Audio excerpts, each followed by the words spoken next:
कानपुर में भी एक दिन पहले धमाका हुआ था और इस धमाके को लेकर भी पुलिस की तरफ से एक्शन तेज है।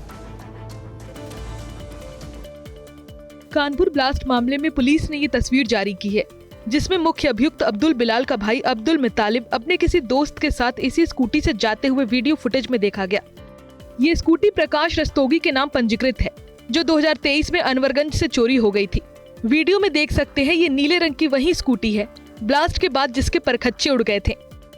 मामले में एक सीसीटीवी वीडियो भी सामने आया था, जिसमें दिख रहा है कि कागज के गत्तों के नीचे विस्फोट के बाद आग भड़कती है। पुलिस के मुताबिक स्कूटी में धमाका नहीं हुआ था, बल्कि पटाखे के भंडार में विस्फोट हुआ था। एसएचओ सहित 5 पुलिसकर्मियों को निलंबित किया गया है, साथ ही एसीपी को तत्काल हटाया गया है। पूरी तरह से घटना ये है अवैध पटाखे अवैध विस्फोटकों को रखने से रिलेटेड है। इसके बाद कानपुर पुलिस अवैध पटाखों के खिलाफ कार्रवाई में जुटी है। पुलिस ने अवैध पटाखा रखे जाने के मामले में 26 लोगों के खिलाफ केस दर्ज किया है। नौबस्ता, गोविंद नगर और मूलगंज स्थित फजलगंज में छापा मारा गया। 100 क्विंटल से ज्यादा अवैध पटाखे जब्त किए गए हैं। हरियाणा के आईपीएस सुसाइड केस में डीजीपी समेत 13 ऑफिसर्स के खिलाफ एफआईआर दर्ज की गई है। डीजीपी शत्रुजीत कपूर हटाए भी जा सकते हैं। देखिए ये रिपोर्ट। आईपीएस वाई पूरन कुमार सुसाइड मामले में हरियाणा के डीजीपी समेत 13 पुलिस अधिकारियों के नाम सामने आए हैं। पूरन कुमार के सुसाइड नोट में लिखे गए नामों के आधार पर हरियाणा के करीब 1 दर्जन सीनियर आईपीएस और आईएएस अफसरों के खिलाफ चंडीगढ़ पुलिस ने एफआईआर दर्ज कर ली है। आपको बता दें कि वाई पूरन कुमार के सुसाइड नोट को उनका अंतिम डिक्लेरेशन माना गया और इसी के आधार पर शुरुआती जांच के बाद एफआईआर दर्ज की गई है। चंडीगढ़ पुलिस के मुताबिक दिवंगत आईपीएस अधिकारी वाई पूरन कुमार की पत्नी आईएएस अमनीत पी कुमार ने आत्महत्या के लिए उकसाने और SC/ST अधिनियम के तहत केस दर्ज कराया है। एफआईआर दर्ज होने के बाद हरियाणा सरकार में हलचल शुरू हो गई है। सीएम नायब सैनी ने 1993 बैच के आईपीएस ऑफिसर आलोक मित्तल को बुलाया है। सूत्रों के मुताबिक एफआईआर दर्ज होने के बाद डीजीपी शत्रुजीत कपूर को हटाया जा सकता है और उनकी जगह हरियाणा पुलिस की कमान आलोक मित्तल को सौंपी जा सकती है। हरियाणा के सीनियर आईपीएस अधिकारी वाई पूरन कुमार की आईएएस अफसर पत्नी अमनीत पी कुमार से कल सीएम नायब सैनी ने मुलाकात की थी। करीब 1 घंटे तक सीएम सैनी ने अमनीत से बात की। उन्होंने सीएम से 4 मांगे की हैं। साथ ही पूरन के सुसाइड नोट में शामिल अधिकारियों को सस्पेंड करने, अरेस्ट करने और परिवार को सिक्योरिटी देने की मांग की। आपको बता दें कि पूरन ने 30 से 35 आईपीएस अफसरों और कुछ सीनियर आईएएस अधिकारियों पर प्रताड़ित करने का आरोप लगाया है। इस मामले पर पुलिस ने चुप्पी साध ली है। और देखिए बड़ी खबर आपको बताएं, प्रधानमंत्री मोदी ने इजराइल के प्रधानमंत्री बेंजामिन नेतन्याहू और अमेरिका के राष्ट्रपति डोनाल्ड ट्रंप से बात की है। पीएम मोदी ने गाजा शांति समझौते की तारीफ की है। सुरक्षा कैबिनेट की बैठक रोककर नेतन्याहू ने बात की है। पीएम मोदी से नेतन्याहू ने की है फोन पर बात।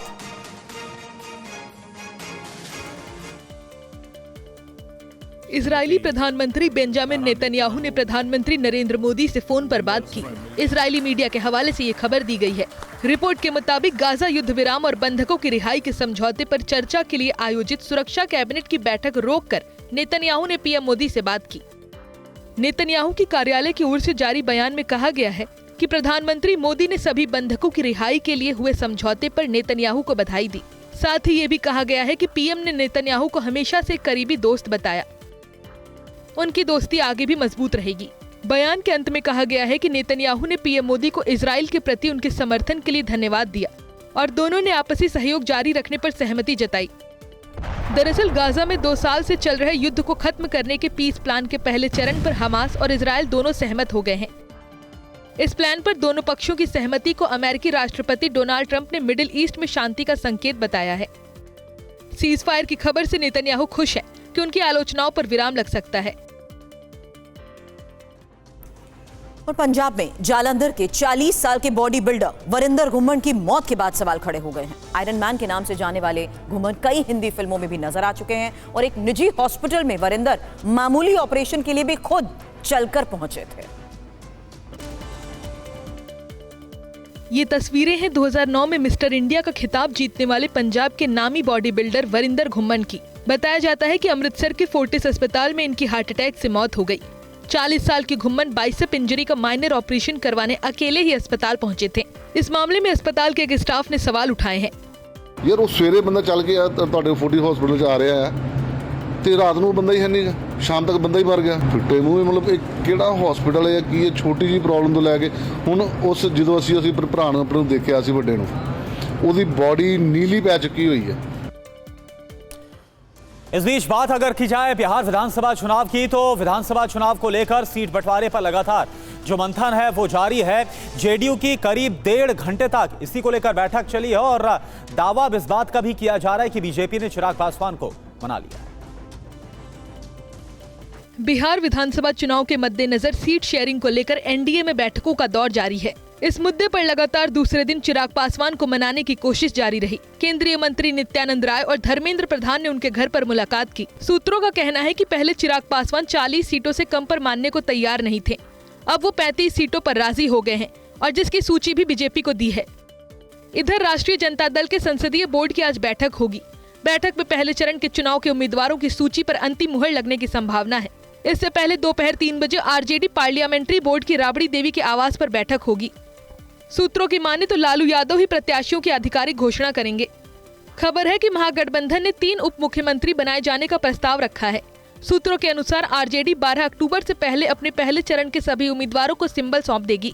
सीट शेयरिंग के फॉर्मूले को देखा जाए तो राजद करीब 125 सीटों पर चुनाव लड़ेगी, कांग्रेस 50 से 55 सीट और वाम दल 25 सीटों पर चुनाव लड़ सकती है। बचे 38 सीटों में से पशुपति पारस की आरएलजेपी, मुकेश सहनी की पार्टी वीआईपी और झारखंड मुक्ति मोर्चा को दी जाएगी। इधर कांग्रेस के वरिष्ठ नेता जयराम रमेश ने बिहार के मुख्यमंत्री नीतीश कुमार को रिमोट कंट्रोल वाला मुख्यमंत्री करार दिया। उन्होंने सीएम पर बार बार पाला बदलने को लेकर भी तंज कसा और कहा 20 साल 4 पलटी। बहरहाल बिहार विधानसभा चुनाव के पहले चरण के लिए चुनाव आयोग आज अधिसूचना जारी करेगा। इसके साथ ही नामांकन प्रक्रिया शुरू हो जाएगी। पहले चरण में कुल 121 सीटों पर 6 नवंबर को मतदान होना है। और प्रशांत किशोर की पार्टी जन स्वराज ने बिहार चुनाव में सबसे पहले अपनी लिस्ट जारी की और पार्टी ने जाति समीकरण को साधने में कोई कसर बाकी नहीं रखी। एक किन्नर को भी पार्टी ने टिकट दी है। हंगामे की ये तस्वीरें पटना की हैं, जहां जन स्वराज पार्टी ने कल अपनी पहली सूची जारी की। ये लोग मधुबनी के बेनीपट्टी विधानसभा से मोहम्मद परवेज आलम को टिकट दिए जाने से नाराज थे। बहरहाल जन स्वराज ने 51 उम्मीदवारों की सूची जारी की है, जिसमें बिहार के पूर्व मुख्यमंत्री कर्पूरी ठाकुर की पोती और आरसीपी सिंह की बेटी सबसे अहम है। जागृति ठाकुर को मोरवा सीट से जन स्वराज ने अपना उम्मीदवार बनाया है। डॉक्टर जागृति कर्पूरी ठाकुर के बड़े बेटे डॉक्टर वीरेंद्र ठाकुर की बेटी हैं और पेशे से डॉक्टर हैं। कभी नीतीश कुमार के बेहद करीबी और जेडीयू के पूर्व अध्यक्ष आरसीपी सिंह की बेटी लता सिंह को नालंदा के अस्थावा से टिकट दिया गया है। जन स्वराज की पहली लिस्ट में जाने माने अधिवक्ता वाईवी गिरी को मांझी से टिकट मिला है। करगहर सीट से भोजपुरी गायक और अभिनेता रितेश पांडे, प्रोफेसर केसी सिन्हा को पटना के कुम्हरार से, दरभंगा से बिहार पुलिस के होमगार्ड पूर्व डीजी आरके मिश्रा को, मुजफ्फरपुर से एके दास को टिकट दिया है।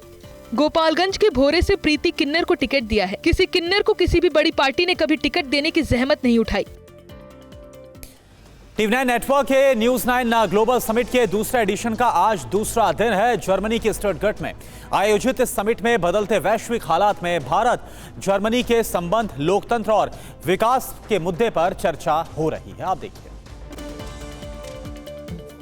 Mr. Barandas and Mr. Ruben Kasper. News 9 global summit में उद्योग जगत की हस्तियों के साथ ही जाने माने अर्थशास्त्री और जर्मन सरकार के मंत्री शामिल हो रहे हैं। समिट के पहले दिन उद्घाटन सत्र को संबोधित करते हुए TV9 नेटवर्क के एमडी और सीईओ वरुण दास ने कहा कि मौजूदा वैश्विक हालात में भारत और जर्मनी को और मजबूती से एक साथ आने की जरूरत है। 2 दिवसीय न्यूज 9 ग्लोबल समिट का आज दूसरा और आखिरी दिन है, जिसमें पार्टनर के रूप में VfB स्टटगार्ट और स्टेट ऑफ बाडन-वुर्टेम्बर्ग भी शामिल है। समिट में आज भारत और जर्मनी के बीच रणनीतिक और आर्थिक विकास के मुद्दे पर अहम चर्चा होगी, जिसमें जानी मानी हस्तियां शामिल होंगी।